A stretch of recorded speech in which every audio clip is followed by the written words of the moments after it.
नमस्कार सर्व लाडके बहिणींनो, सरकारी क्रीडा वित्त विकास या आपल्या यूट्यूब चॅनलवर सर्वांचे मी स्वागत करतोय. सर्वांसाठी मी एक नवीन बातमी नवीन म्हणजे एक माहिती देऊ इच्छितो की आपले पैसे का येत नाहीत किंवा पैसे का अटकत आहेत किंवा पैसे का पेंडिंगमध्ये पडत आहेत, काहींच्या काही त्रुटी अडचणी येत आहेत.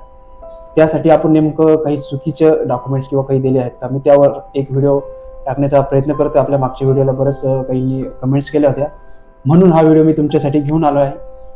सर्वांना मी परत एकदा सांगू इच्छितो की ह्या चॅनलला जर तुम्ही आतापर्यंत सबस्क्राईब केलं नसेल तर सबस्क्राईब करून घ्या, जेणेकरून तुम्ही येणारा नवीन नवीन अपडेट पासून मिस राहणार नाही किंवा तो व्हिडिओ बघण्यासाठी तुम्हाला तो व्हिडिओ तुमच्यापर्यंत येणार नाही. तर चला आपण मी काय जी माहिती सांगतोय त्या माहितीकडे वळूया. तर सर्व लाडक्या बहिणींना मला हेच सांगायचं आहे, आपण दर महिन्याला 1500 रुपये घेत आहात पण काही पैसे आले नाही, स्टेटस पेंडिंगमध्ये दाखवत आहे, मागचा हप्ता अडकलेला आहे, असं काहीही होत असेल तर हा व्हिडिओ नक्कीच तुमच्यासाठी आहे. हा व्हिडिओ नक्कीच मी तुमच्यासाठी बनवलेला आहे, कारण आज मी तुम्हाला सांगणार आहेत की पैसे अडकण्याची जे काही 1500 रुपये तुम्हाला भेटतात ते अडकण्याची मुख्य कारणे काय आहेत व त्यावर नेमके सोपे उपाय काय, व त्यावर काय करता येईल आपल्याला, व तुम्ही काही चुका केल्या आहेत, अशा प्रकारच्या चुका केल्या आहेत का हे तुम्हाला बघणं गरजेचं आहे. लाडकी बहीण योजना ही एक महाराष्ट्र सरकारची योजना आहे, ज्यामध्ये पात्र महिलांना 1500 रुपये थेट त्यांच्या बँक खात्यामध्ये पडतात. तर आणि हे पैसे डीबीटी द्वारे दिले जातात, पण याद्वारे आपण काही आधार, बँक खाते किंवा ई-केवायसी अशा प्रकारचे योग्य कागदपत्रे दिले असेल तरच ते पैसे पडतात, बरोबर आहे. पण काहींनी यावर काही त्रुटी आलेल्या असतात, कारण त्यांनी काय केलं असतं की ई-केवायसी जी आहे ती अपूर्ण केलेली आहे. ई-केवायसी केली पण ती काय अपूर्ण प्रकारची केलेली आहे, ती पूर्ण केलेली नसेल तर त्यामुळे सुद्धा तुमचे पैसे अटकवू शकतात. दुसरं कारण काय की जर आपण आधार कार्ड बँकला लिंक केलंय किंवा मोबाईल नंबर बँकला लिंक केला नसेल, आधार कार्ड केलं किंवा मोबाईल लिंक केला नसेल किंवा अशा प्रकारचं काही दोन्हीपैकी एक जर समजा तुम्ही केलं नसेल तर यामुळे सुद्धा तुमचे पैसे पेंडिंग मध्ये किंवा अटकू शकतात किंवा पैसे पडण्यास काहीतरी त्रुटी येऊ शकते. तुमचं बँक खाते आधारशी लिंक नसेल तर डीबीटी फेल होतं आणि पैसे काय होतात, परत जातात. त्यामुळं तुम्हाला तुमच्या बँक अकाउंटला आधार लिंक करणं हे गरजेचं आहे. सर्व लाडक्या बहिणींना हे लक्षात घ्या.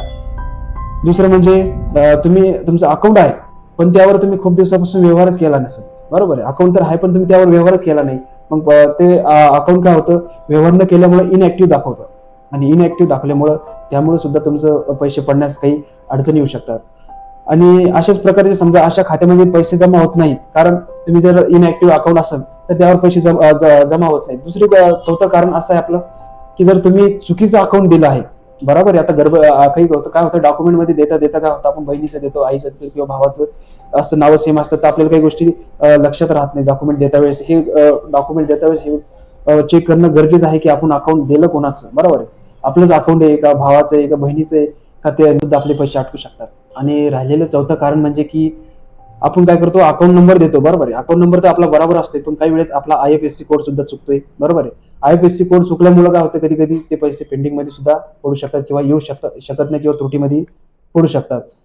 आणि जर एकच आधारावर आपण जर 2 ठिकाणी अर्ज केले असतील, एकाच आधारावर जर 2 ठिकाणी अर्ज केला असेल किंवा असं काही दुसराही योजनेचा फॉर्म भरला असं काही झालं असेल सोबतच, तर अशा प्रकारे सुद्धा काही असं या गोष्टीमुळे सुद्धा आपलं अकाउंट पेंडिंग मध्ये पडू शकतं किंवा ते गोंधळात जाऊ शकतं. यामुळं आपण ह्या सगळ्या गोष्टीवर बारीकाईनं लक्ष देऊनच ई-केवायसी असेल किंवा दुसऱ्या काही फॉर्म भरता वेळेस आपण ह्या गोष्टी जर बरोबर भरल्या असतीलच तर आपला कोणत्याही प्रकारची त्रुटी येणार नाही. जर बरोबर असेल तर, नसेलच तर त्रुटी येऊ शकते.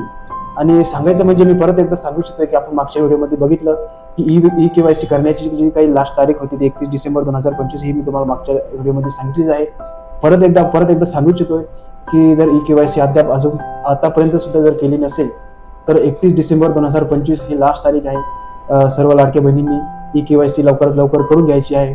जर आपण छत्रपती संभाजीनगर इथे जर राहत असाल तर ई-केवायसी जर करण्याची असेल तर वरी जो नंबर दिसतोय, मी ऍड्रेस देतोय, त्या नंबरवर तुम्ही कॉल करून विधी मल्टी झेरॉक्स सेंटर आपलं न्यू फाडसिंगपुरा, आपला लेनी रोड, मकबरा रोड या रोडवर आहे, त्यावर तुम्ही येऊन भेट देऊ शकता व ई-केवायसी चांगल्या प्रकारे करू शकता. परत एकदा मी तुम्हाला सांगू इच्छितो की अशा सर्व प्रकारच्या माहितीसाठी व न्यू अपडेटसाठी आपल्या सरकारी क्रीडा वित्त विकास या आपल्या युट्यूब चॅनलला एकदा भेट द्यावी व हा व्हिडिओ सर्व आपल्या बहिणीपर्यंत, आईपर्यंत, जेवढ्या काही आपल्या भगिनी असतील त्यांच्यापर्यंत पोहोचवा अशी विनंती करतोय. सर्वांना परत एकदा नमस्कार, धन्यवाद.